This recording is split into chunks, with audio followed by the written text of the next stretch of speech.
Welcome to another episode of the Pat Down. I'm here with Chris and Dion, and we talking about some serious shit. Some serious shit. Policing in America. Don't turn it off. Listen, you need to hear this bullshit. If you turn it off, you a bitch ass nigga. With your bitch ass. After Could be the music. pussy.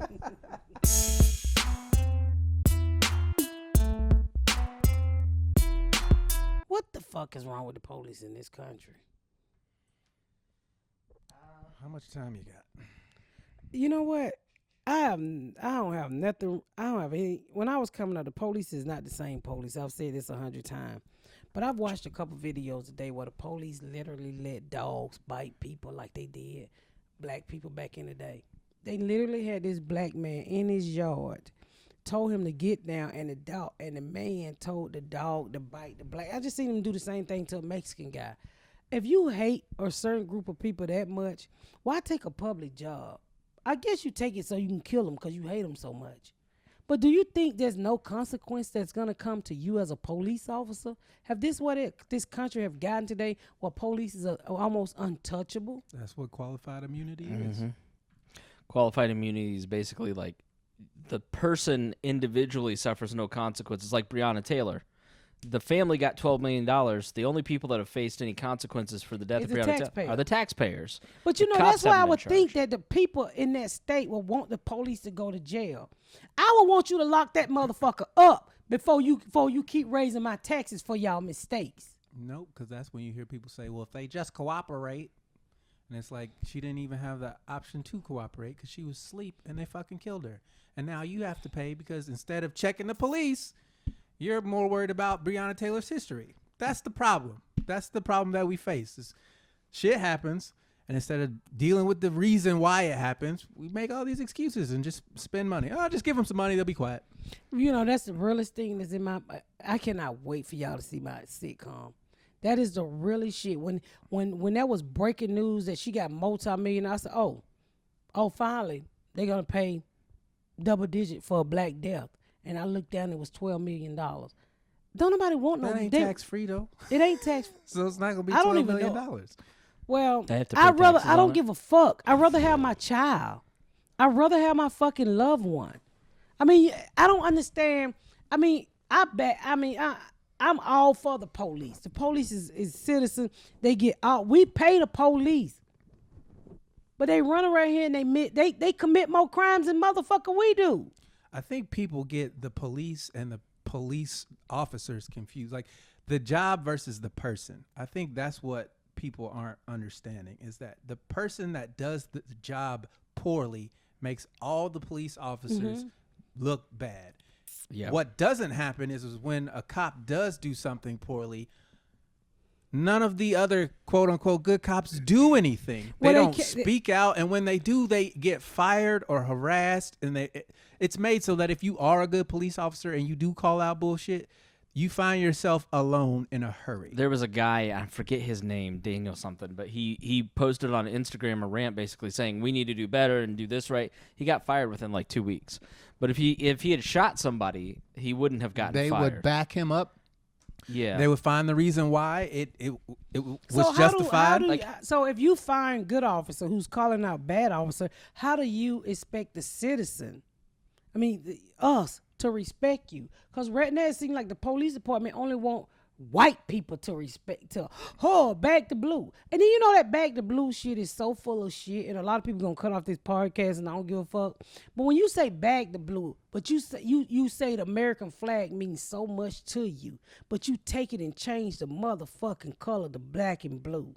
How can you love the flag so much when you change the motherfucking color? That blue and black flag that I see that y'all walking around here, that's not what my husband fought for. He did not fight for that fucking flag. That flag does not represent the United States of America. You're talking about the thin blue line? The thin blue line one. Yeah. No, I'm talking about the one is black and blue now that I see it on everybody's shirts. Yeah. And I'm like, you say you love this country.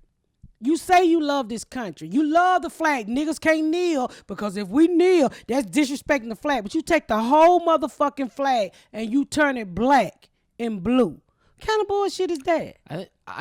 I think it's like a a way to show that you love power and power over other people that you don't like. Like that's sort of how I interpret it, because I don't personally get it. Like, like if you're a police officer, I've had, because of all the of my mouthiness on cops and stuff, I've had a lot of friends who, especially like high school friends who are cops, reach out to me and say, hey, like, I've listened to the Pat Down, I've listened to your other podcasts. Like, you have to understand, like, from our perspective, and I've had the opportunity to talk to them and go, like, when you're in these situations, then this happens or this happens. And I think that you kind of just touched on that. Like, if you're an individual cop in a lot of these situations, it's difficult for them, and then, like, the world is shitting on them, and so they're just quitting in mass numbers because they don't want to do the job. Like, well, they don't. It's not. It's not because because people want them held responsible. Because let me say this to you. If I'm doing a job and if I'm doing it right, I don't give a fuck about everybody else quit. When people get to running, it's for a reason. Either the job ain't right, the corporation ain't right, you done got caught up in some bullshit. Yeah. But if you at work and you doing what you supposed to do, you ain't gonna be dropping off. You doing it, you running because you don't want to get caught up with the bullshit you know you've been doing that's now gonna get highlighted. Because you know why? You got white kids out here that saying, stop the bullshit. We just want to fucking live. Yeah. We literally want to fucking live. And they calling you out. They're actually trying to start locking you motherfuckers up. Indiana have something here where they doing something with the police. I just read something briefly yesterday. Some type of training. I haven't seen it. Me either. It was on Fox 59. I scroll back and see if I can You literally find it. live around the corner from where all the cops in the state are trained. I know. Yeah. Like, that's why you see cop cars around here all the time. You know, and I really don't. It's like, why can't why can't a police pull somebody over and treat them like a human being? Whether you black, white, green, red, and I understand the police officer want to go home like everybody else, but for you, let's say some incidents. For you to literally let a dog go on an unarmed person whose hands is in the air, who's on their knees, who's turning around, and you still let the dog go, you are a racist piece of shit. Yeah.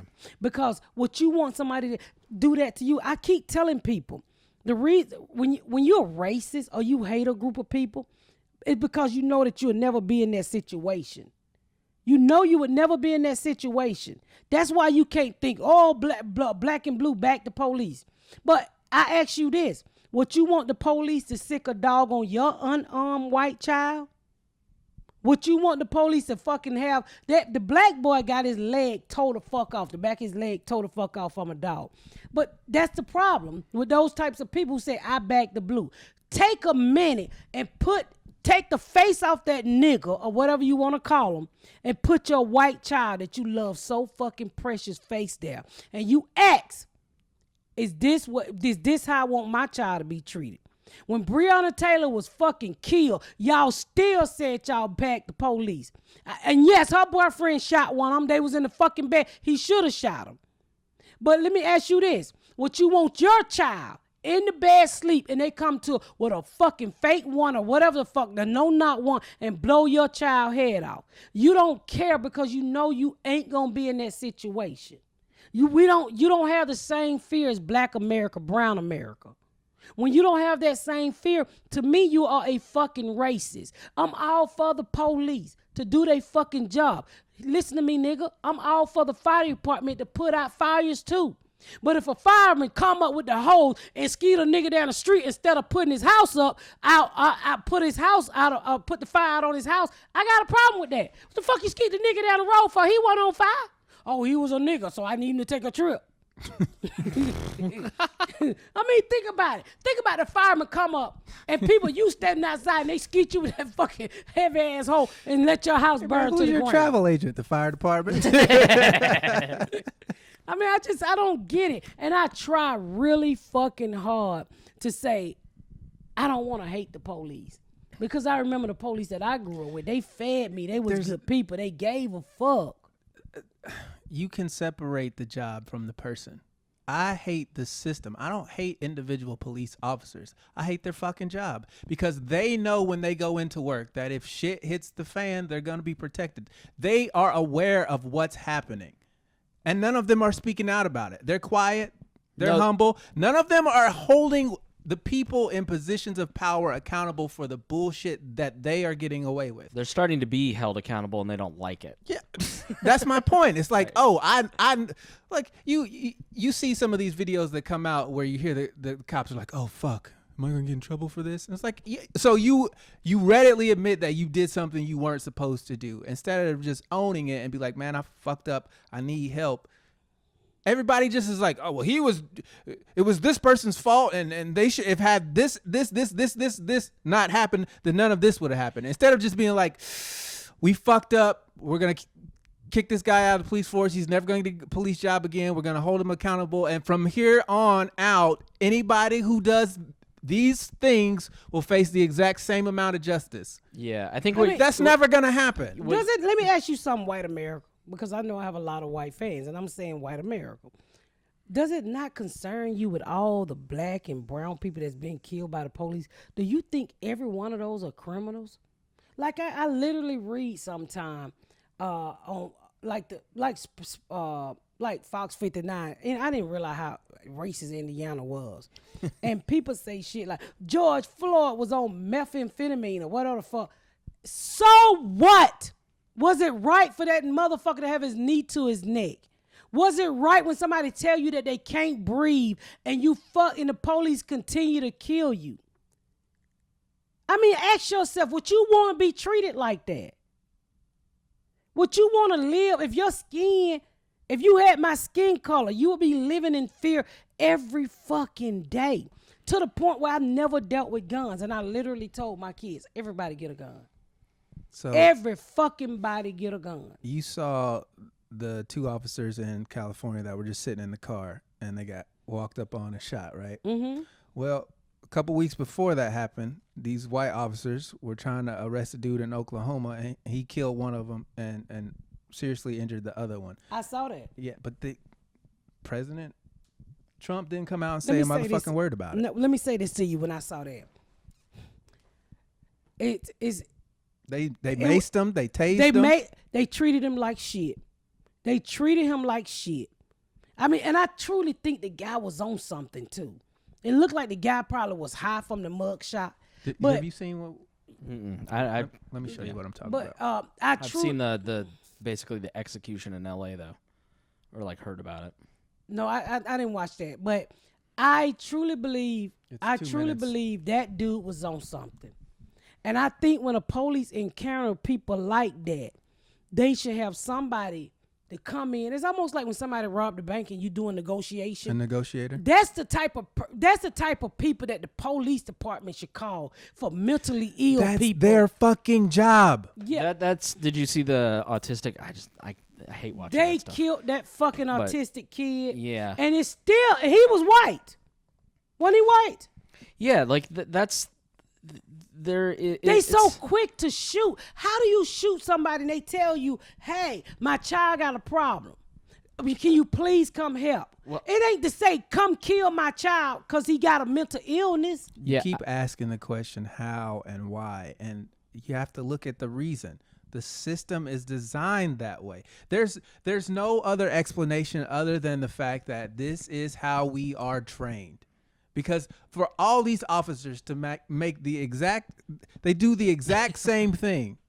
Right. It doesn't matter what state it happens in. They it's all like do the exact same of them. They know. Yeah, and they it doesn't. How And it doesn't. many niggas you gonna kill today? How many brown? It doesn't matter if they're white, black, Asian. It doesn't matter. All the officers do the exact same thing. Instead of de-escalating, when you challenge a police officer's quote unquote authority, they all escalate because they are trained to think that they are the enforcers of whatever bullshit law that they think they have you on. It's not innocent until proven guilty. That shit's for TV.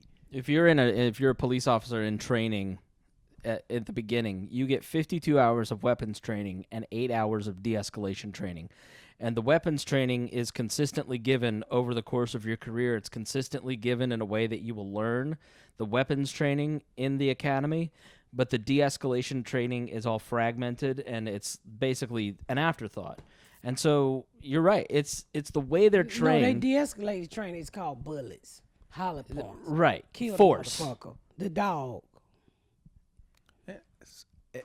until we actually get the police unions money involved, it ain't gonna change.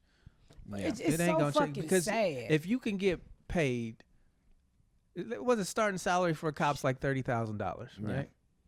And then by the time you reach sergeant, you're making 60, 70. Yeah, you're not making a ton of money. Yeah. So why are you gonna take shit from random people every day when they tell you, oh, you train for 52 hours with this pistol? Right. I'm not finna talk to you about shit. If they not gonna check me, if they gonna back me up, regardless of what the fuck I do, as long as I can vilify you instead of vilifying me, why would I change? If I'm just putting myself in the cop's shoes, why would I stand against that? Why are we expecting these people to be moral and citizens of this country when we're not going to punish them for what they do? Like you said, the taxpayers paid that $12 million. It's incentives and consequences. You're not giving them any incentive to fucking change until you defund all that bullshit. They are going to keep doing it. So you can ask all the fucking questions you want to about how and why and all this. They don't fucking, if they fucking cared, they would have changed. They don't fucking care. You start paying that $12 million out of police pensions.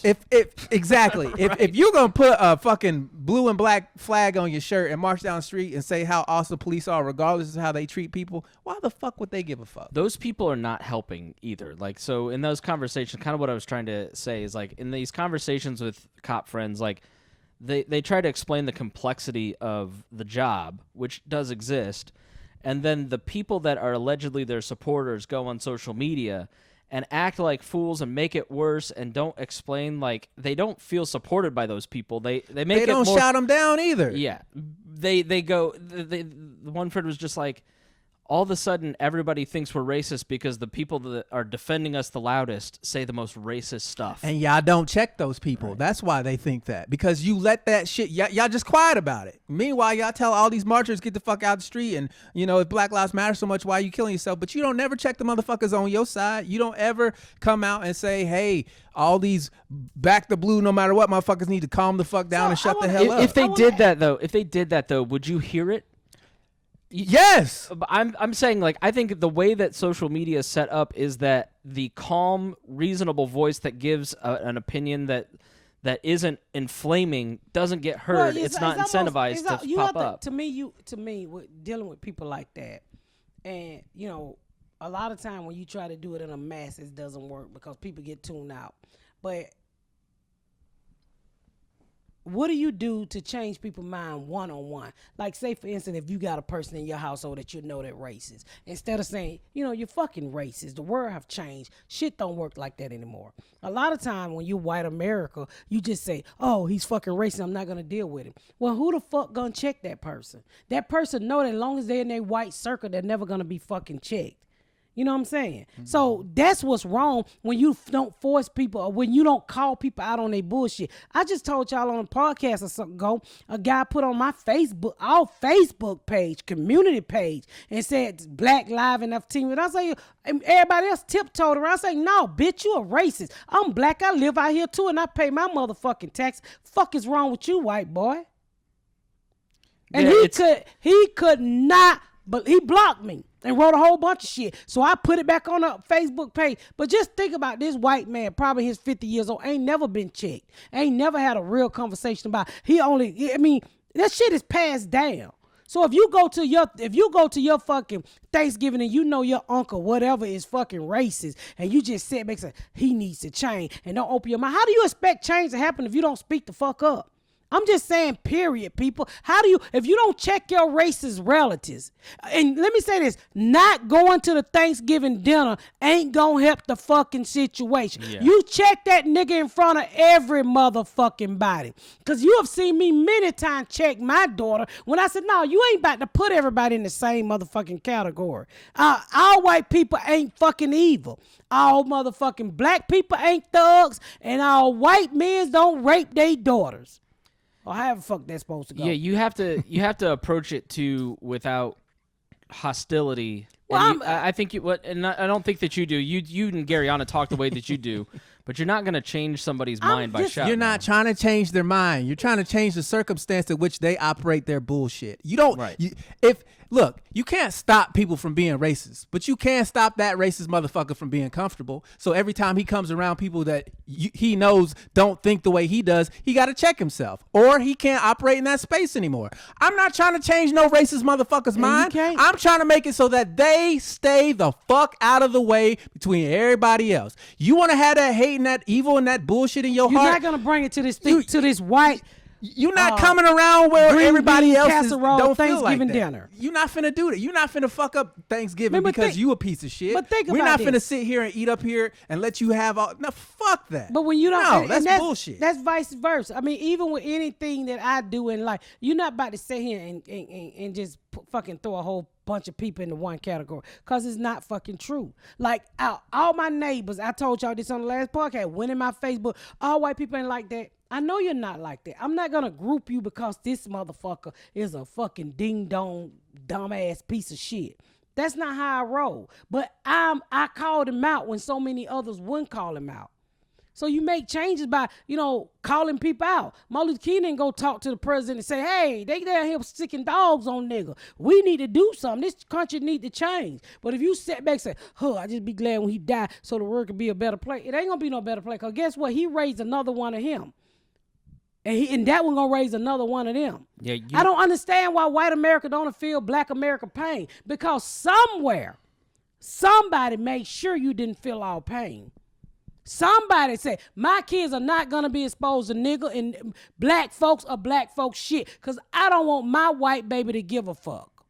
You said the word group, and that's the thing, like out group versus in group policing. Like, you expect a Republican and a Democrat to go at each other. Like, you expect Nancy Pelosi to say shit about Donald Trump.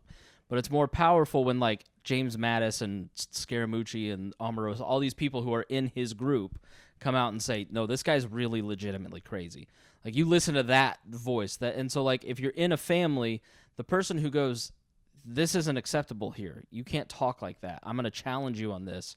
That's way more powerful. And like, that's, I think when it's talked about, like, anti-racism, like, that's what, Dion, like, that's what you've told me, like, that's what we're talking about. Like, just don't allow that.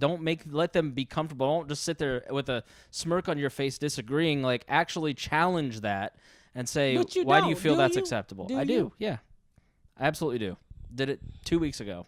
You have to. I mean, you have to. That's the only way this world get better, because those people make this world a bad place. I do it differently because I'm not saying you gotta yell and call whoever a nigga or slap them upside the head. You say, hey, the world have changed. Yeah, I just my approach towards these kind of conversations is always different than a lot of other people's. Like, I try to, like, question them and challenge those beliefs and, like, try to get it, like, why do you feel that this is okay? Like, why would you say that? Don't you understand this?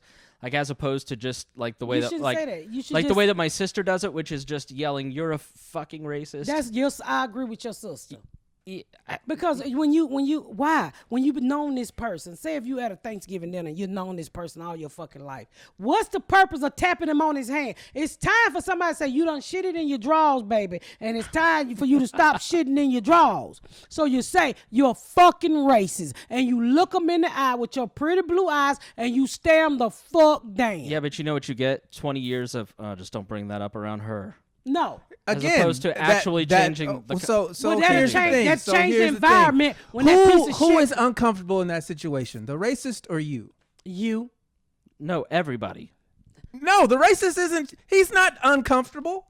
Yeah, that's why he doesn't bring the subject up again. You bring the motherfucking subject up. Every time you see that motherfucker. If you know this person is racist, why are you allowing them in your space? Sometimes you don't have an option. You always have an option, because if that person, if why would you hang out with somebody who's against everything you're for, regardless of biology? Why would you do that to yourself? How can you call yourself an ally when you break bread with the enemy? That doesn't make any sense to me. If I know somebody, did you guys just not say? Did Miss Pat just not say, don't go to Thanksgiving with your parents? There's a lot of people whose parents are really racist. And right you know now. why? And you know why they're still racist? Because you don't fucking do anything about it. Because you 'cause don't do that shit about it. that You uncle. hang out with them. You allow them to be on their Okay, bullshit. No, say having this. a Let me say conversation this. is Let me not say- doing nothing. Listen. Doing It's like- nothing. No. it's like the Let way me I finish was talking. raised. Let me finish say- my point.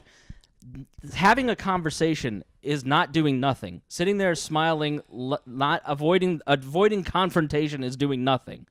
Screaming at them or saying I'm not coming You to don't have to Thanksgiving scream. I just be is screaming not at you. productive. What I'm saying is, it's like when I broke the cycle in my family. I broke the cycle of welfare, being uneducated. Well, I still dropped out. In an abusive relationship. I'm the only person in my family that really lives like this. Okay, I said this is not how I wanted to live. I could have did what my sister did. So take out being poor and say all of these niggas are racist. So it was my choice to step outside that box. So if you dealing with a racist in your family, but I constantly tell my family, you can do better. You don't want to fucking do better. Now, if I just walked away and just said, I'm going to let them be racist, that's a different thing. I just called my sister a week ago. I said, look, bitch, you really need to fucking vote. She was like, why should I do that? Bitch, because it's your right, and so many people died for you to have that fucking right. Can you please stop smoking crack for 2 days and fill out an absentee ballot, because you're going to be absent anyway, bitch. You know what I'm saying? Yeah. So you gotta constantly, with me, I constantly tell my cousins them when I'm talking to them, you can do better if you want to do better. I call them out. Well, why you in this bullshit? You 50-something years old, you still doing the same shit, drinking and whatever. It's the same thing with racism. You gotta have those, white people have a tendency of just getting comfortable, just too fucking comfortable. And you don't want to have those conversations. Like my neighbors, they don't want to have those conversations. I want you to know what it is to be black in America. It's not like being white in America. I'm not comfortable in this fucking country. And I make more money than a lot of people in my neighborhood do. But I'm not comfortable because I was born with something America think is a fucking disease, which is black skin. It's not the fucking same. So every time I have a chance of talking to a motherfucker who don't understand what it is to be black and brown in this country, I talk to him. My husband and Garyana don't have, let them be. No, I'm not going to let them be. But that's my point. And your approach with your neighbor is the right approach. You don't leave him alone. He's not comfortable. Well, You're really not comfortable, but you're having a conversation, and I guarantee you've made that guy think about things he's never thought before. Well, when you had a racist Thanksgiving and you got that racist uncle, every time you encounter that motherfucker, you should continue to throw knowledge at him. The world have changed. The world don't need people like you. I'm quite sure if you had a conversation with a racist in your family, if you got a racist in your family, and if you keep having these uncomfortable conversations, that person will start to fucking think. That person don't think because all you say, well, hey, that person gonna be whoever to be. That's not how you make change in this country. I want to understand your approach, Chris. 'Cause I love when we do episodes like we this. disagreed about the approach, so I want to hear you out on how you handle. And we do love each other. I think the difference in you're a racist and you're saying something very racist. Why do you think that? The difference in that you can change a mind one way and you can push a person back in the other way. If I had walked into this podcast 2 years ago with the brainwashing that I basically had, and I had felt that you guys were attacking my identity, calling me a racist, I would have just quit, and it was uncomfortable. But you guys said, "Why do you think that way?" You specifically said, "Why do you think that way? Don't you realize this? See this point? You're educated on all these different points, and you made me think about things that I hadn't thought about before." But that only happened because I felt respected by you. But if I walked in here and you just started yelling, "You're a racist motherfucker," I'm not coming back, And that's the difference between, your neighbor specifically, between Garyana, where she'll just say, "You're a racist, I'm not fucking with you," and your approach, which is really rooted in love, and that I'm going to change this person's mind, or I'm going to at least try, because this person deserves to think about what they're saying. That's what I'm saying. I think if you approach Thanksgiving with, "I'm not showing up because they're a fucking racist," you've lost an opportunity. Yes. Sitting there silently, you've lost an opportunity. saying you're a racist motherfucking piece of shit, you've lost an opportunity. But if you step back and approach it the way that you guys approached it with me and go, that's pretty racist. You understand, like, when you say, like the NFL, for instance, because that's what you'll be there Thanksgiving Day. Mm-hmm. Black athletes will do something around Black Lives Matter, and your Don't uncle say or your black dad or athletes. Hey, what you say is black people gonna kneel. that's what I'm saying. Black people gonna kneel. It's the blackness that they're going to be offended by. They're going to say something because they feel comfortable saying it because they've said it forever, and you just sat there, or you now think differently than you did a year ago, and you have a choice in that moment. So let me ask you this.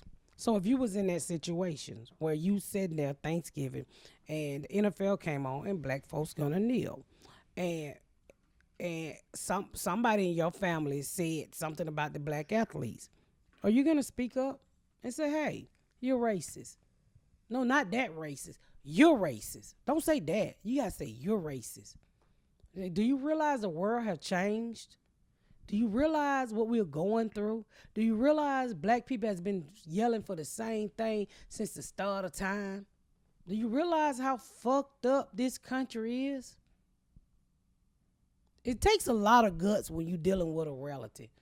What it takes is courage. That's exactly what it is. It's courage. Well, then that's what everybody need to get this Thanksgiving. I think You call your side out on the bullshit, whether they black or you white or whatever the fuck. Because if you come to my house talking about Chris, who's like family to me, I whoop your motherfucking ass. I throw you out this motherfucker. I appreciate it because one of the girls said something and it was racist. And it What was girls? like one of the kids, one of the crack babies, we were all hanging out and I was having a conversation. One of the other girls came in, you're white, like putting me down basically for being Where? for my skin color up here. And you go, you're At not my house? Yeah, you go, you're not going to talk to my friend that way. Like What crack baby? the oldest. My kids ain't no crack baby, nigga. No. the oldest crack baby. You Yeah. talking about my kids? One of the girls said, One of my kids. yeah, we're hanging out in think the you kitchen. talking No, about- not Garyana Not or Garyana. Ashley. No. One Garyana of the doesn't, little but kids. Yes. Garyana's. No, you say crack baby. I'm thinking you talking about the fans. You talking No, about no. one of the kids. They Yeah. ain't no crack baby. No, we were hanging out. You and I were talking in the kitchen, and Uh-huh. the four crack babies were all kind of coming in, and they were making fun They're of not crack babies, Chris. They're my kids. me. Is it me? No, Okay, just- keep going. just Keep keep going. Okay. And so one of them just kept like really just hammering the white thing, and I started to think like I would never I would never come in and be like, oh, there you are being black again, and I was just kind of like, all right, that sucks. And then you go, hey, you're not gonna talk to my friend like that. Like that is you're being racist. And she goes, how am I being racist? Like you go, you're being racist. Like, do you realize that you're putting him down for the color of his skin? Would you like if he did that to you? Oh, I remember that. And she goes, no. She goes, then you go, that's called racism. She goes, she got embarrassed, and so she didn't like straight up apologize, but you could tell like she started thinking, and the other three kids noticed that too. That was her. Speak of the devil. And so like that was a moment where like I felt appreciated because you were calling it out, and everybody else in the room noticed that like that's not acceptable. And even if other people in the house make that joke, you're not going to do that, especially to somebody, because you can love a person of a different skin I color. don't make jokes like that. A lot of that shit become because, and this is the problem I have with Black history, teaching black kids Black history, which we should teach our kids Black history, but some of it is just too strong, and you put all of this shit in these young kids' head, and they don't really know how to dissect it all, and it scares me sometimes because you want them teaching their history, you want them tell them how they sick dogs on our people and that we were slaves and all that, but me, I don't want my kids to hate. I don't want my kids to look and say, oh my God, we were slaves and you fucking did it, Chris.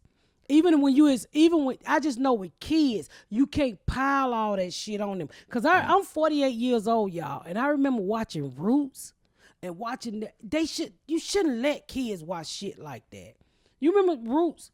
Yeah, it did make me hate white people. It scared the shit out of me. It literally scared the shit out of me. And but we was raised in a different household. And I also had a mama who was always saying, white people is the fucking devil. White people. So you see this white man, and when Roots came on, black folks watch Roots. What was that shit, a week long? Yeah, it was a It was like 7-part miniseries. It was like 9 or 15 hours a day. And we sat down and we watched it. And all you watched was these white people whipping and they raping. And then you had my black mama in my ear saying white people is the devil. And I was so fucking scared of white people. Between Roots and what Mildred had told me about them. But then I grew up and I realized that we're fucking all the same. What? But did she build some hate there for you? Yeah, she built some hate. Yeah, I guess and I'll ask you this, Dion, because like the way that I saw race and being checked on race, the way that Miss Pat did it was firm, but it was like, hey, stop, you can't do this. Like, it made her think. And the way that race was always talked about in my house, the way that, family members would check racist family members was yelling. And I've just never seen that work. I've never seen that I guess if it gets to a point where it's like a heated argument, then you just sort of lost and there's no point in continuing the conversation. It's more like just like move on. Where it's like when she checked one of the kids, it wasn't anger. It wasn't out of a place of anger, but it was tough. It was firm, and you tell me, but like, that's what I'm trying to say is that like, just the angry yelling doesn't really, it's not effective. Whoever you deal with in your family that you feel like is racist, Chris, you don't have to yell. Just educate. When I talk to my dentist, who I think is a little racist, but I like him, he don't think he's racist. To me, sometimes he say some racist shit. And I'm not yelling. I try to educate. Because usually before I go up there to him, I got a list of things I want to talk about anyway. All he talk about is socialism. And do you want this to be a socialism? I said, what do socialism mean? He just looked at me. I said, you don't even know what the fuck it mean. But all y'all be hollering socialism. What's wrong with helping the next person? Isn't that what the Bible say that y'all read? They shall love their neighbors. Ain't that what the Bible say? Mm-hmm. But don't get me started on that. I know. But I mean, when you sit here and you just let these people go and say, well, I'm going to let that person be. No. Call them out in a nice way. If you think that person will listen to you talking calm and say, hey, you're racist. That's racist. Time has changed, and there's no place on this earth for people like the way you think anymore. 100% of the time, you are asked why, and you better have a good answer for it, too. And that's why I think, like, the courage is backed by preparation and knowledge. You read a lot. That's what I was getting. If you ever call out a racist, I'm quite sure you ready to throw some knowledge shit on them, all the books you read. Are you checking them or are you educating them? Because there's a difference. Now, if your goal is to educate them, then there's a way of going about it. If you're there to just check them and that's all you need to do, it's like, yo, I'm not trying to change your motherfucking mind. If you want to be racist, fine. I'm not trying to change your mind, but you're not finna do that here, and you're not finna associate with me and my people. Nah. They have to be willing to want to be educated. If they are willing to have that conversation, then have it. If they have demonstrated to you that they're not willing to have that conversation, then fuck them. They're grown. It's different when you're talking about kids because they have a whole life of learning ahead of them. Yeah. That grown motherfucker has already made his choices. Fuck them. Like, I'm not finna sit here and try to change no 50-year-old white man's mind. Fuck him. I mean, but let me ask you this: would you sit there and have a conversation? If he wanted to talk about it, absolutely. But he's not finna come into my space with his racist bullshit and then get checked on it and then have an attitude with me. That's not finna happen. You're not finna come over to my house and to my area with your bullshit and I stand firm on, yo, that's not cool here, and then you want to debate me about why it's not cool. Fuck out of here. I'm not doing that. You are old enough, you are grown enough to go and do the research yourself. I'm not trying to change your life. That's on you. Now, if you need help and you need clues and you actually want to talk, then fine, we'll have a conversation. But don't be on no bullshit talking about, well, you're wrong because it's been this way for years and years and years and I don't want to change. Fuck out of here. I don't have time for that. You don't have time for that. That's just going to ruin everybody's I got all the time in the world day. to have a conversation with a racist. I don't give a fuck. I like talking. Hey. I mean, we should talk. Whatever happened with your neighbor? Because you mentioned him again, and I was like, oh, they're talking again? I wondered, where is that going? Because we talked about it in the podcast. You know what? a I little don't even know if that's what you call racist. I call him closed-minded. What's so weird is that he's got a beautiful Mexican wife. So I said, how you gonna fuck the minority, but you don't like the minority? You got 3 beautiful kids by, but I'm an open-minded person. He was over here today. I don't have a problem with him. I call him closed-minded because he don't get it. You know, when I hear people say, well, liberals don't work, I'm like, nigga, my husband go to General Motors every day. I work. I don't know where they get this concept that we don't work, that we, people down there looting. I said, those are all types of people down there looting. But what started the looting? They'll never want to talk about what started the looting. It's usually because the police done killed somebody of some color. I said no business got burned down when the cops was acting right. Right. It only seems to happen when people don't act right. And look, this country has a history of bullshit. Racism. You got Trump coming out with an executive order on teaching pro-American fucking indoctrination to children in schools. Not mine. They don't want to tell you the truth about what happened in this country because it makes people feel bad. They don't take into account that there's 13% of the population always feels bad. So because when we bring up what's happening, we are met with, that's not true because I don't have any experience in that. Right. People deny other people's reality because they haven't experienced it themselves. And then when you talk to them about it, they get an attitude with you like you're an asshole. So, Dion, explain to the audience the thing with the whole Trump thing, because I just saw that today too. So basically, the 1619 Project is actually trying to teach the real history and how brutal racism and slavery and all that other shit that happened in this country. And Trump is like, why are we teaching people that? That's not what America stands for. People need to understand. Is this something new?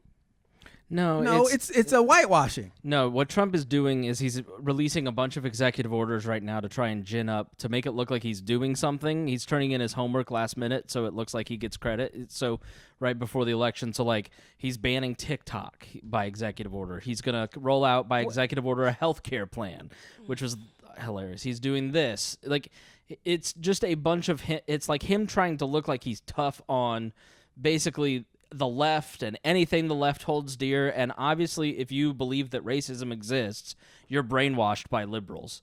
You know, you're brainwashed by the media, which is just a frustrating thing. Like, and you've nailed it. Like, this year has shown me more than any other year that if people don't see it happening, if they don't experience if it's not in their world, they don't give a fuck about it. And if it threatens their world, they'll do anything to make sure that you don't and that's why make them uncomfortable. I don't understand why your white ass is voting third party. Because I know Joe. Shut the fuck up. I want to hear. I know Joe Biden and Kamala Harris's record. I don't give a fuck. We got to stop the clown. You can't fix a problem if you deny it exists. And the reason this... If I was a libertarian and I saw that motherfucker was in the office, I would leave my team, because I know my team ain't got a chance, and join your team so we can reunite to get rid of this evil motherfucker. That's what I would do, because if I love my country so much. Like, I was listening to a thing... I posted it, and this guy was like, if Mexican and black people would get together in Texas, they could run motherfucking Texas. That's what I would do to get rid of the evil motherfucker. Hell yeah, I leave my post. I'm gonna leave my post and join you, so we can make shit a little bit better. And I know Joe Biden. See, that's a liberal concept of everybody. I want everybody to do good. I try to love everybody. That's not how this system works. I keep trying to tell y'all that. Like, America doesn't give a fuck about everybody. America says, what can you do for me, and is it going to cost me money? Because if it is, I don't want to fucking... But that's how I'm built. If I see you losing and I'm winning, I'm going to go pull you up so we can both float together. That's why... That's what's supposed to happen. But with your strong belief, and I beg you all the time, even in text message, you don't have a chance of winning. So why not come join my party so we can be a strong front, unite to get this clown out? I don't understand why I should believe anything Joe Biden or Kamala It's not Harris even says. about. It's just better. It's better than what we already got. It ain't even about. They ain't better. It's just better than what we got. And It's I don't believe in perpetuating that system. Well- I'd rather be registered as a protest vote against these two options. Yep, and it doesn't count. It doesn't help America. Because if Trump get back in, you'll be still reading and tweeting, talking the same bullshit. That's why this country is so fucked up. I live in Indiana. What's the chances of Indiana being? It's not a I swing keep state. trying to tell her that she don't. let me doesn't tell get- My everything- You vote. have to My take vote is into account the actual numbers. Obama turned it. my electoral. Yeah, because he was a good candidate. yeah. Joe Biden and Kamala Harris Right, suck. right now, we're in a bind where Pinocchio is a good candidate. I'm being for real. You know, let me say this to you. I understand Let me what say you're this to you. trying If to Trump say. was not the Republican Party, let's say if it was Bush and it was Joe Biden, and I'm a big ass Democrat, I probably would go vote for Bush. Did you? I never voted for Bush. I like Bush. I really did like Bush. I almost voted for him his second term.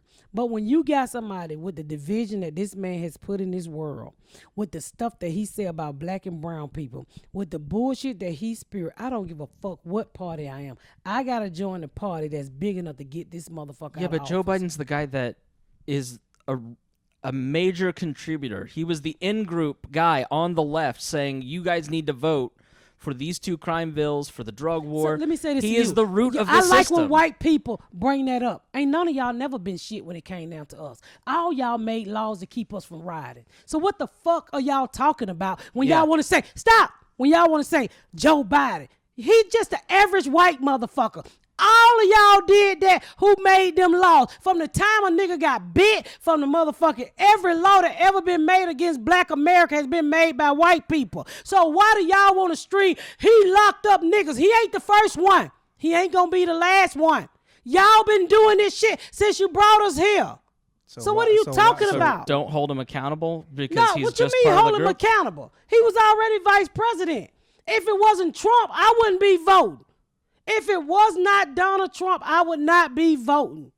I'd be like, go on with that if it was somebody else.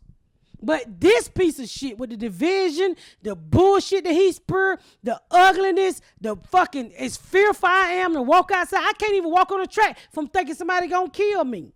I ain't never been this uncomfortable in this country dealing with this motherfucking food. I hate to break it to you, Pat, but it ain't never going back. You're not getting your country back. You're not. It was, well, Like I said, once you open that box, you can't put it back in.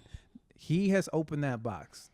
It's going to be a generation. It- It's a generation before we go back. There is not, the new normal is this right now because everybody's got cell phones. These feelings that people are having are not going away. They've been amplified. They've been put into the mainstream now. It's a mainstream issue that we have to say Black Lives Matter, and then people immediately say all lives matter and blue lives matter. That's not going away. And the reason why people feel that way is because they don't have experience. You don't have experience with a black life, so you don't know why they are saying it matters. It's take the politics out of it. When a black person says to you, my life matters, and your response to that is all life matters, then why is that black life not included in that? Why is it a black person is telling you that their life matters? Why aren't black people screaming all lives matter? That's the question you need to ask yourself when you scream to somebody, all lives matter. How come black people do not feel included in all lives matter? If you can answer that question, then you'll understand why they're saying Black Lives Matter. Because when it comes to all lives, nobody seems to give a shit about the black ones. No one seems to give a fuck. And And they black don't. people are tired of watching themselves killed on the nightly news by people who shouldn't be killing them. Nobody should kill anybody, but it damn sure shouldn't be somebody funded by taxpayers. And they should be held accountable when that happens, regardless of what their fucking criminal history is. Unless you have visual evidence of them in the act of murdering someone else. Because that's really the only reason you should be getting the death penalty is if you kill somebody yourself. So if a cop thinks you wrote a bad check, should they shoot you in the back 7 times? If you tell a cop that you have a gun permit and you reach in your bag to get it out, should a cop shoot you in the face with your kids in the back seat? No. That's the issue. Take all the George Soros bullshit and the propaganda bullshit out of it. Ask yourself that question. Should this happen to anybody for whatever egregious crime you think they committed? If the answer to that is yes, then there is no conversation to be had. If you believe that somebody should be shot because they had a fake $20 bill, I cannot talk to you. I can't change your mind. Yeah. You have already decided that is in and of itself a death penalty. And that's where the conversation should need to start. Not whether their life mattered, but why you think it's okay to kill them for $20 fucking dollars. I said that earlier. So all this other Joe Biden, Donald Trump, take the fucking politics out of it, because all of that shit's really about finance anyway. Mm-hmm. It's a financial gain to keep the system that we have. The system that we have is predicated on race. There's a reason why 96% of all lawmakers have been white men. There's a reason that happens. There's a reason why a corporation can be labeled as an individual, and they can get lobbyists to write laws to help them make more money. There's a reason for that. So if you're on the fence or you're not sure, or you hear people talk about, well, why is this happening? You need to go to the root of why that's happening. Why is it beneficial for the system to operate the way that it's been operating? Because it doesn't cost an old white man anything when a black person is killed. Cops are having so many old white people. Yeah, but cops, without the cops, those old white people are people with bad opinions. They need the cops to enforce the law. The laws are the problem. And so what happens is, who funds the police? Who backs what politicians are backed by police unions? Both parties, really. Exactly. Yeah. And so what happens is, when you're a candidate, I'm tough on crime. Is a fake $20 bill a crime worth death? No, it's not. But it's a crime, and you got to be tough on crime. And so there's no dissection between what actual law and order is. Mm-hmm. It's just, I'm for pro-police. Regardless of how stupid the policing system is, no one breaks that down. No one says, hey, yes, I want police, but I want police to do their job. I don't want police to kill people when they shouldn't be killing people. It's just, either you're pro-police or you're not, and you're against the police, and you don't think we should have police. And it's like, where's the nuance? Yeah. Because as a black person in this country, you deal with nuance every day you walk out your house. You have to deal with the nuance of white comfort and why you don't belong there. You have to earn your place. And when you're trying to earn your place, they're still telling you, no matter what you do, you still gonna be a nigga. You still gonna be a nigga. I'm still gonna see you that way. Yep. Why? Because the system is designed for me to see you that way. And it isn't until you actually look at the reason why there's a barrier, why there's an income inequality, until you actually look at those reasons that this shit happens, that you realize, oh fuck, this country is not what it says it is. There's a reason why they sent all those people off to Vietnam to die, knowing they were going to lose. There's a reason why they did that. Part of that problem is that people who don't experience what the other side is going through look at the other side and say, they're just a bunch of whining bitch ass crybabies. They don't sit down and have a conversation and be like, I'm doing that to you? That's not in my heart. I believe that Christ is Lord and that we should love our neighbors. But here in my home, we don't act like that. But then you allow all your friends and your peers to act that way. Outsource the immorality. Yeah. And that's why I'm not voting for Joe Biden. And I have no disagreement that Joe Biden sleeping in the White House is going to be less than divisive than Donald Trump. But at the end of the day, it's exactly what Dion just said. Like, I'm not going to vote for somebody who continues to allow the tools that are used to perpetuate the system he's talking about. You're advocating for more laws, do more, enforce more interactions with the police, like more. At the end of the day, I'm not comfortable outsourcing that to other people to use that force against other people. I'm not going to vote for people who are going to hurt other people in my name. We're gonna always be hurt because we're black. Yeah, we're gonna always be. You're never gonna know what it feels like to be black. And I don't know a lot about politics, but I would say this: if I was a libertarian and Donald Trump was in office, I would vote for the less evil. And right now, to me, Joe Biden is the next evil. Ain't none of them. Ain't no white man that ever been president that I'm only 49, 48, that I ever thought they gave a fuck about black America. No politician, none of them, unless they was black. Everybody that's upset me when everybody want to say, well, he made laws for black people to go to jail. Everybody before him made laws to hurt us, and they're gonna continue to make laws to hurt us. But this bullshit I'm living in now, I feel like I'm living through the shit my mama them lived through. When you riding down the street in your white neighborhood, and you don't even want to look over at a white person in the car, because you too scared that they might just fucking shoot you. That's how it feels to be black in America, Chris. You know how bad I won't let Junebug go nowhere. When it's you know it's bad when I'm a convicted felon and I want everybody in my house to have a gun.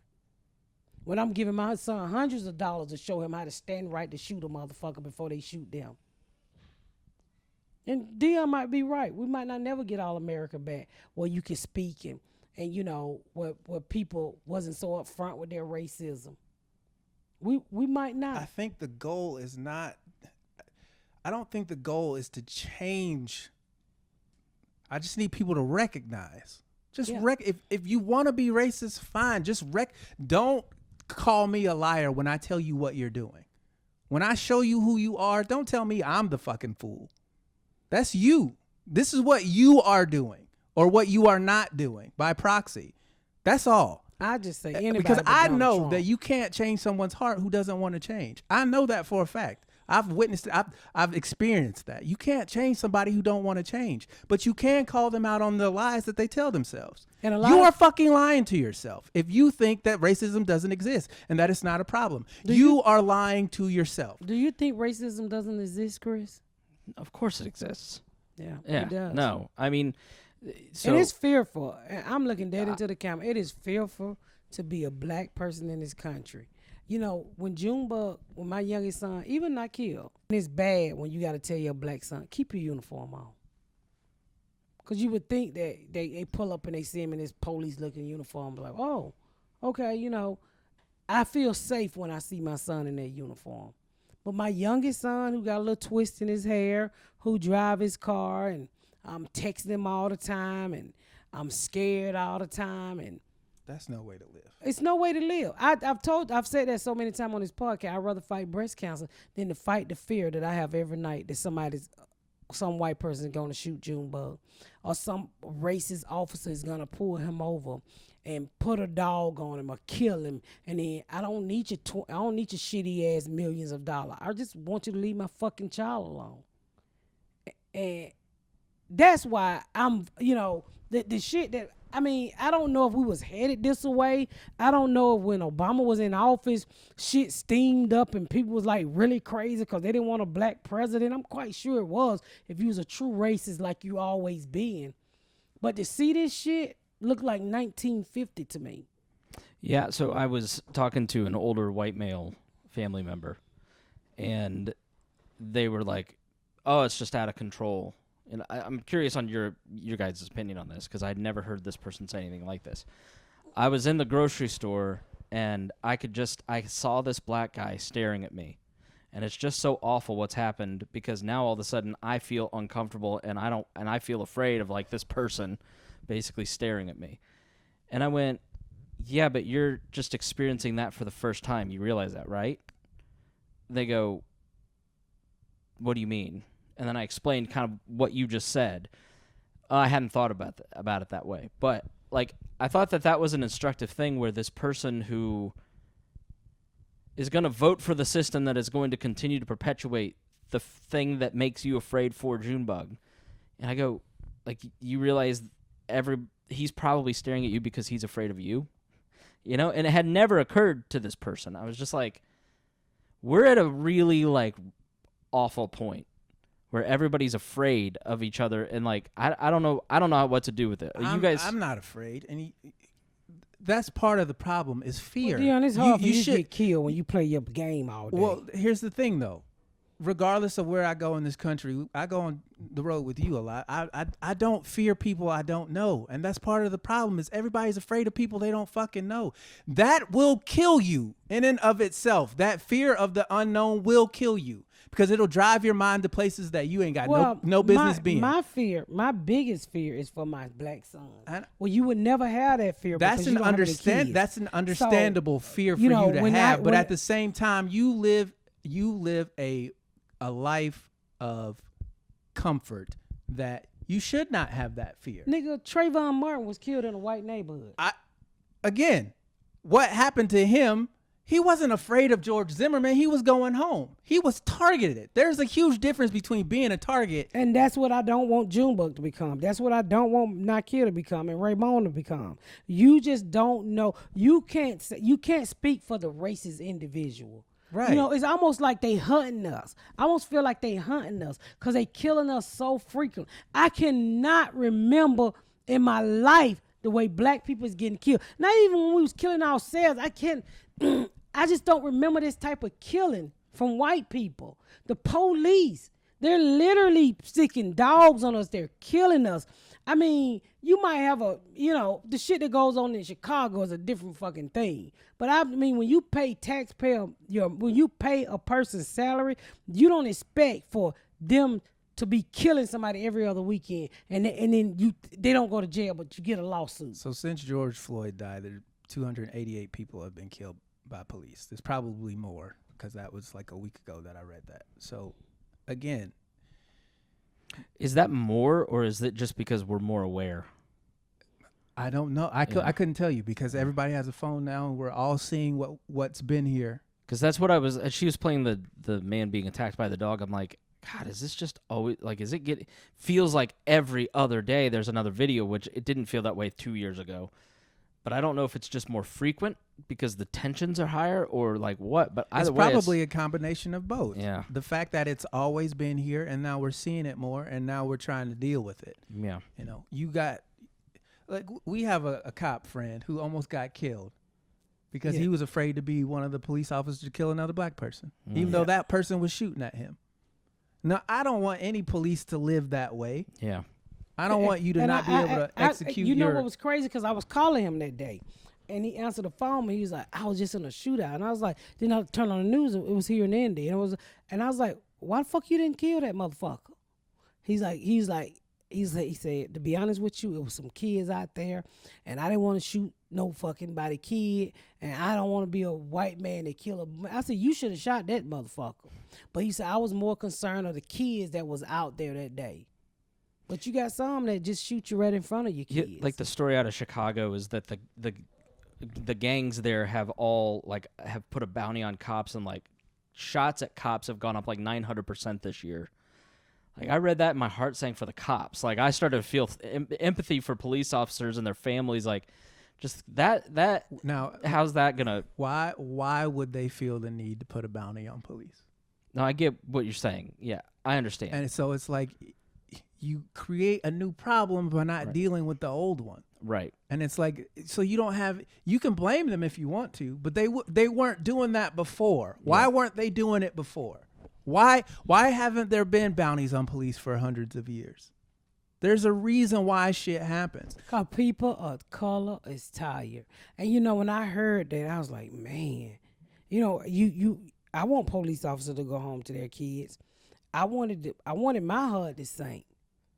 But as a black person in this country, I didn't know how to feel. The best way for you to go home safe is to do your job the correct way. No one is dumb enough to kill a cop and think they're going to get away with it. Well, what about the 2 cops that were just killed in L.A.? Now I heard that they was in some type of gang or something.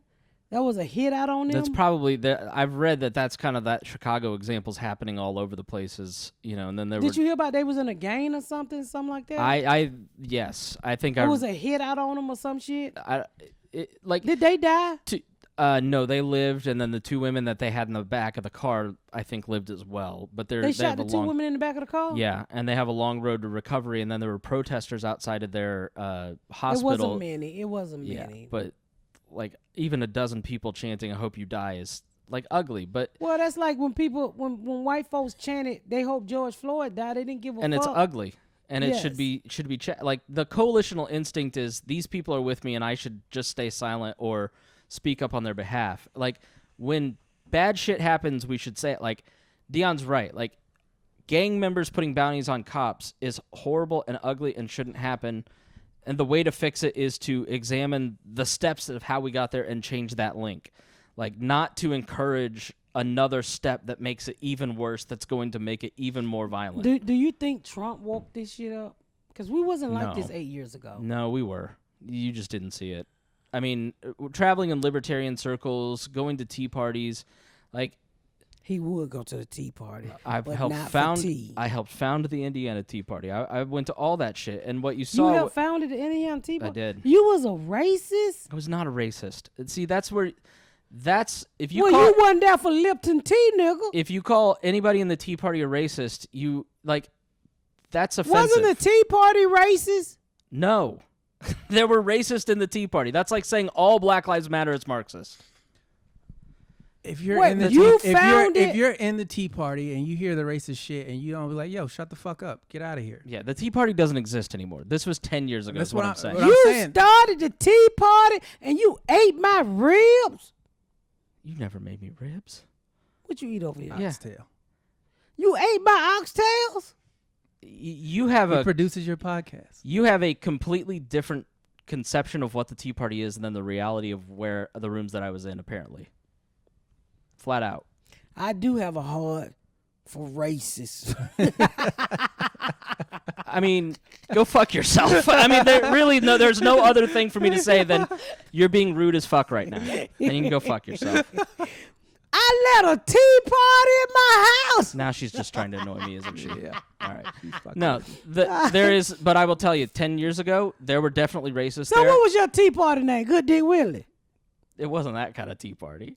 Oh. I didn't wear a big hat. No, the point is that in those groups, the reason I stopped going You was in the tea party? after about a year Shut your dumb ass up. was man. like Talk. all of a sudden, all these dudes who are flying the black and blue flags started showing up, and you went, I'm not going to be part of a militia. Again, like so- Oath Keepers.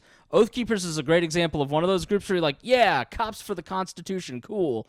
And then all of a sudden now they're like, we need to turn the U.S. military on the blacks. And you're like, how did you get from there to here? Like, It didn't take long. but you saw in 2010 and 2011, you started to see the seeds of what we see now. Like, I'm surprised by none of this because in those tea parties, in that No, right-wing because you movement- knew it was coming, but you didn't tell me. That's what I'm saying. So again, you have groups that court that type of behavior. Absolutely. Let me ask instead you of- something. That's Did the y'all- southern. That's the southern What strategy. type of sweetener did you use with your tea party? That's the southern strategies where Sweet and low? Nixon made the Splenda? Nixon Or made the. sugar? Shut up. Would you go to sleep? So Nixon made the conscious choice of. Oh, Don't cheap- encourage her. Oh, cheap tea ass motherfucker. Nixon made the conscious choice. Fuck Nixon. What type of tea was you Nichols? Stand up for yourself. I'm Chris. genuinely annoyed right Stand now. up for yourself, Chris. You're gonna keep doing it until you check Did you know he was in the tea party? it. I did. Yeah, What? yeah, 2009. Nigga, you was in the tea party? Absolutely. We wasn't eating Black Panthers in 2009. There were Black Panthers. We wasn't. Are you a Black Panther now? Wakanda forever. I'm more like a fucking. I'm, Black I'm kitty more cat. like a black. What that old ass dog name I had? Pop up. A German German Shepherd. You're a Shepherd. black German Shepherd. What? I didn't know I was hanging out with a tea party. The creator of the tea party, Founder of it all. founder. I have a founder of the tea party friend. Okay, go on. Nixon, you were saying I was in a room with 15 other tea people. party. You're such a. Finish your point about Nixon. Though. Yeah, so what people need to understand as the parties broke down, because in 1960, for instance, Republican and Democrat didn't mean shit, right? Like it was. So as that broke down, all those Southern segregationists, the Democrats under Johnson, starting with Kennedy and then Johnson, said, "We're not interested in you anymore. Thanks for joining the party." And so so Nixon said, "I'm going to court all these people for the vote in '68."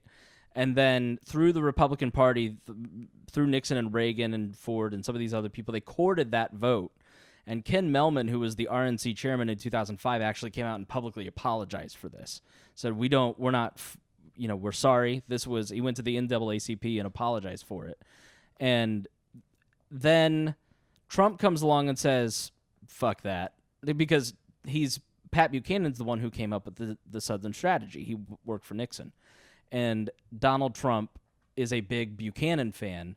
And Buchanan's the one in 92 who started the culture war on the right. We need to fight for anti-abortion. We need, like, Bob Dole, who ran in 96, was the nominee, was not pro-life. Like, Bob Dole was like, if you want me to be pro-life in this, I'll be pro-life. But he didn't give a shit about abortion. And so Donald Trump is the last gasp of that courting of that wing.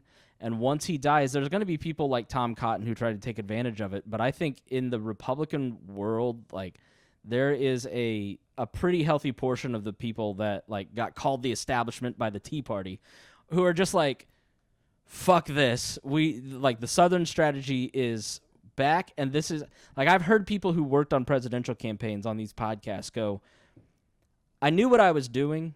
I knew I was, like, stoking racial tension. And I knew that it wasn't great, but it wasn't that bad, like, in terms of what we have now. But now I'm like one just wrote a book, and he's like, I'm sorry for it all. Like, I'm personally responsible for It's too all this. late for that, though. Yeah. See, and that's my point, is if you're one of those people who are trying to get your means to an end without giving a fuck about the guy standing next to you, that's the reason why the shit is the way it is. And if you can make $1 off blood, and don't think you can make $1 without blood, then you're part of the problem.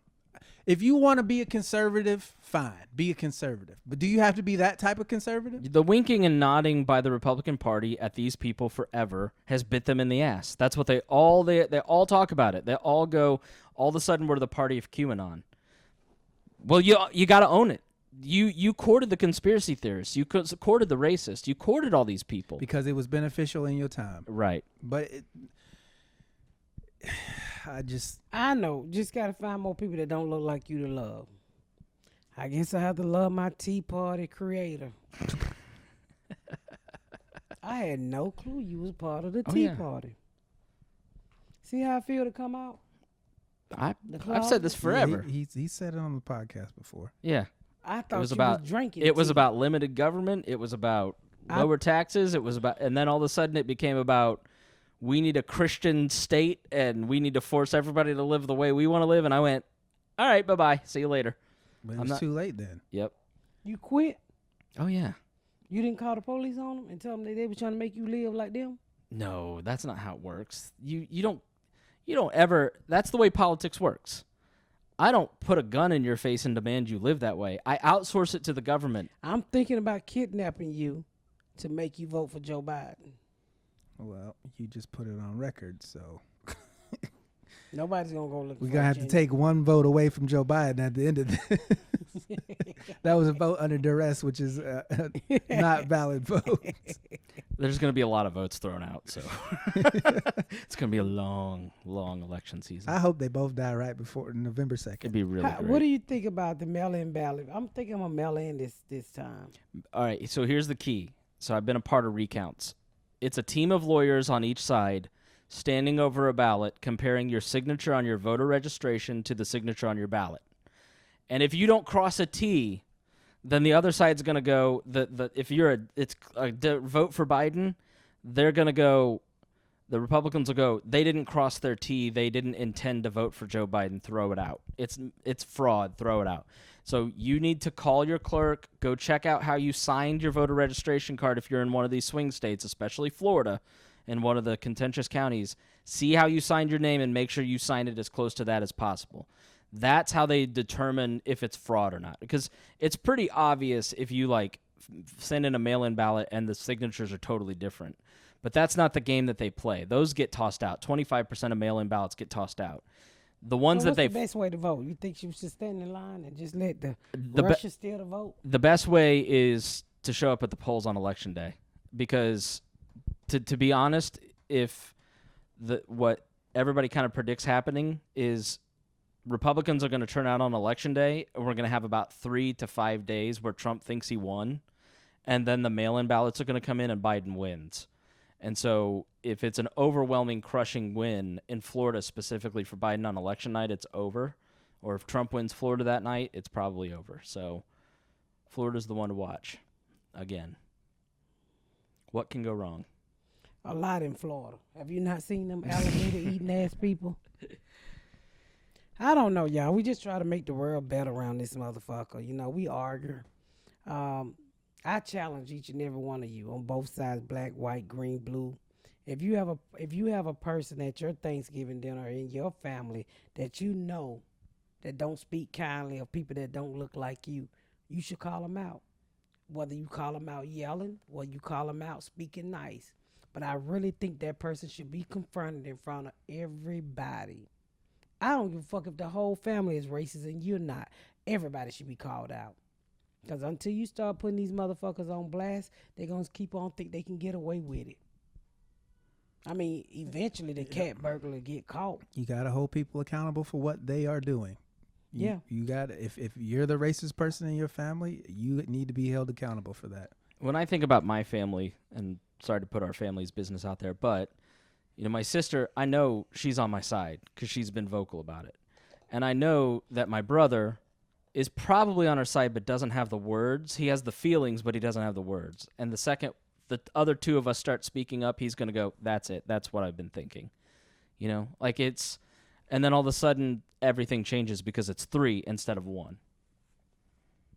And it should be. I remember your brother went to high school with my son, and he used to tell my son, don't go over that person's house, they're racist. Yeah.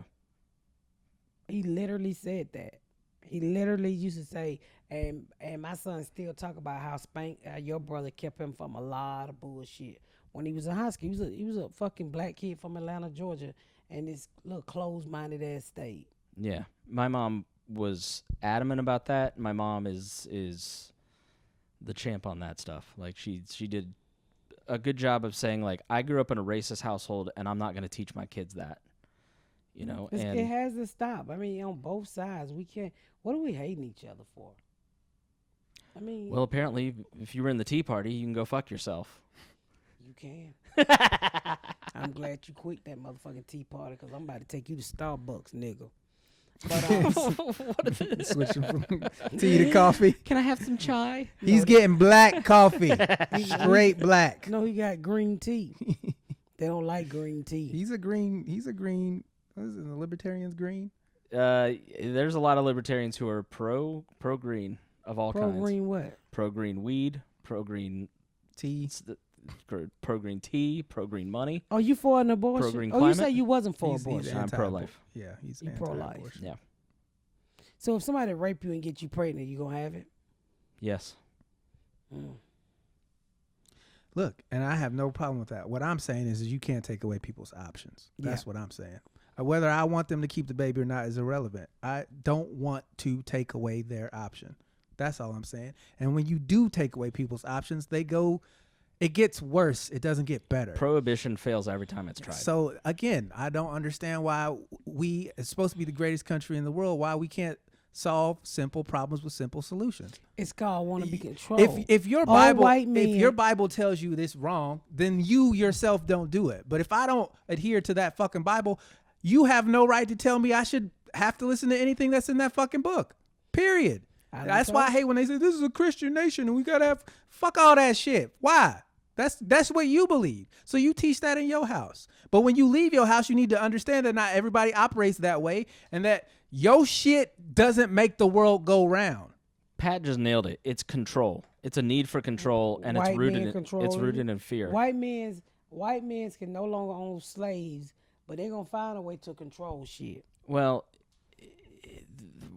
the need to control it's not a racial it just comes in the form of Republican Party in this country that do not want you to have an abortion. That is all white men, period, who continue to pass down the bullshit of want to be controlled. I told you who use affirmative action. It's We don't. eugenics, man. White people, It's- white women use affirmative action because they tired of baking your American shitty pies. It's a combination of a bunch of bullshit, basically. Yeah, it's white men want to be in control. I can tell you what to do. You can't tell me a motherfucking thing. Because, nigga, if you make it illegal, it's always a bitch in a kitchen that will suck something out of you. The same way you can get your hair in the kitchen by a bitch you don't have a license to do your hair, you can get an abortion by a license to a nigga in the alley. It's just stupid. How you gonna tell me what to do with my body? When you criminalize something that shouldn't be criminal, it should be treated like a medical issue because it is a medical issue. Just like with addiction, people addicted to meth, it's a medical condition. It's a chemical imbalance in that person, and instead of locking them up, you should get them treatment. If they want to, if and it works. It works. But here in America, the right wing of this country is like, well, we can't have that because of the kids. And I'm like, look, your kids, those are the main motherfuckers doing. In Canada, I was in Canada. When they have a drug problem, they don't put you in jail. They put you in rehab. They get you counseling. They get you treatment. Here in America, they lock you up if they kill you. That's only two fucking choices. There's a great documentary on it called The House I Live In. And it basically just, like, the war on drugs is a for-profit system to warehouse the bottom 10% of the economic ladder because we don't know what to do with people who are poor in the country. Chris read too fucking much. He always got to come out with this intelligent shit. The equal live at the bottom of what's going on. I'll just say it's a movie out there. You should also check out Portugal. When they decriminalized heroin, then overdoses dropped to almost zero. Portuguese? Ain't that the movie? And we're back to the bread and butter, ladies and gentlemen. Portugal. Full circle. It's a country. It's right next to Spain. Oh, I thought you was talking about like Poltergeist, the movie. Ghosts don't do meth, Miss Pat. And vampires don't eat potato chips. What the fuck are you talking about? Yeah, I don't fucking know, dude. All right, we're gonna get out of here. Sorry, y'all. I hope y'all enjoyed it. I love talking about this shit because we love each other and we try to bring everybody a little bit closer. And don't forget this Thanksgiving, call out their races in your family, no matter if you black, white, or whatever. Look them in the face and say, Daddy, enough of your bullshit. This is not 1929, nigga. I want you to call your white daddy a nigga. And you telling me he keep on fucking around, you gonna put shit in the pumpkin pie. And we out of here.